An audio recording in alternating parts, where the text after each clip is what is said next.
भाजपा खासदार नारायण राणे यांच्या हुकुमाचा बालेकिल्ला अशी महाराष्ट्राच्या राजकारणात ओळख असलेली नगर परिषद म्हणजे अर्थात मालवण नगर परिषद। याच मालवण नगर परिषदेची निवडणूक यंदा प्रचंड गाजते। साधारणपणे 9 वर्षापूर्वी उभाटा सेना पक्षानं मालवणकरांच्या मनात दिशाभूल करून मालवणची नगर परिषद जिंकलेली आणि आता 9 वर्षानंतर पुन्हा एकदा त्या उभाटाच्या बोंगळ कारभाराचा हिशोब करण्यासाठी मालवणची जनता सज्ज झाली। होय, मालवण नगर परिषदेचा यंदा जनमताचा कौल स्पष्ट सांगतोय की नगर परिषद निवडणुकीत विजयाचा गुलाल हा भाजपाचाच उडणार आहे। अर्थात हा आमच्या मनाचा कौल नाहीये, तर आज वास्तवात दिसणारा ग्राउंड रिपोर्ट आहे। भारतीय जनता पक्षानं अगदी नगराध्यक्ष पदापासून प्रत्येक प्रभागात उमेदवार निवडीपर्यंत जनमताचाच विचार करताना संघटनेची लावलेली ताकद आज प्रत्येक प्रभागात दिसते। शिल्पा खोत यांच्या रूपानं शिवकन्या अशी ओळख असलेली रणरागिणी आज विरोधकांना निवडणुकी आधीच पुरून उरली आहे। पक्षांतर्गत प्रबळ दावेदारी ही जनतेनं दिल्यामुळेच भाजपाच्या बंडखोर उमेदवारांना घेऊन शिवसेना आणि शिवसेना उभाटा गटालाही भाजपाच्याच कुबड्या घेऊन ही निवडणूक लढवावी लागते ही वास्तविकता आहे। मालवणच्या जनतेला नेमकी हीच गोष्ट खटकली आहे। एकीकडे स्वबळाचे नारे ठोकायचे आणि प्रत्यक्षात भाजपाच्या बंडखोरांना तलवार देऊन भाजपा विरोधातच लढण्यास भाग पडायचं हा कुठला अजब प्रकार आहे।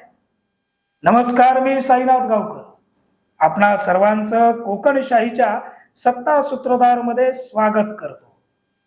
भाजपाची प्रत्येक प्रभागातील बांधणी हीच पालकमंत्री नितेश राणे यांच्या संघटन कौशल्याची ताकद आहे। एकीकडे ज्यांनी विधानसभा लोकसभा निवडणुकीत महायुती विजयी करण्यासाठी जीवाची पराकाष्ठा केली, त्याच कार्यकर्त्यांच्या बाबत शिवसेनेची पैशाची स्टंटबाजी दुसऱ्यांना दाखवताना वास्तवात शिवसेनेच्या पदाधिकाऱ्यांवर ग्रामीण भागातील कार्यकर्त्यांचा साम दाम दंड आणि भेदचा वापर मालवणच्या जनतेला त्रासदायक ठरतो। म्हणूनच या वेळेस मालवणात शांतीत क्रांतीचा गेम पक्का झालाय। भारतीय जनता पक्षाचे नगर परिषदेतील केडर म्हणून ओळखले जाणारे मंदार केनी यांच्यासारखं नेतृत्व राजकीय चालीने ओळखले जातात, पण यावेळेस त्यांचा करिश्मा त्यांच्या प्रभागासह अनेक ठिकाणी विजयाचा गुलाल उधळणारा ठरणार आहे। तर दुसरीकडे यतीन खोत सारख्या मुरब्बी राजकारणाची फळी आणि सोबत अनेक युवा चेहऱ्यांचा सहभाग हा भाजपाला एका मजबूत विजयाच्या नांदीकडे नेणारा ठरणार आहे।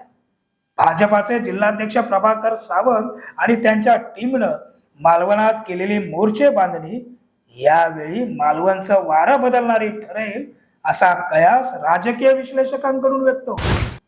मुळात पालकमंत्री नितेश राणे यांच्या भरघोस विकास निधीसाठी भाजपच हवी ही घोषणा मालवणसाठी ज्यांना विकास हवाय त्या मतदार राजाला भावलेली आहे आणि हीच गोष्ट या निवडणुकीत गेम चेंजर ठरणार आहे।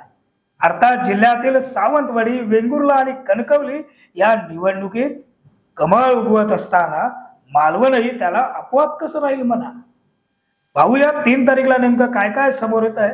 तुर्तास आजच्या सत्ता सूत्रधार मध्ये इथं स्वल्प विराम। पुन्हा भेटू नवीन भागात। धन्यवाद।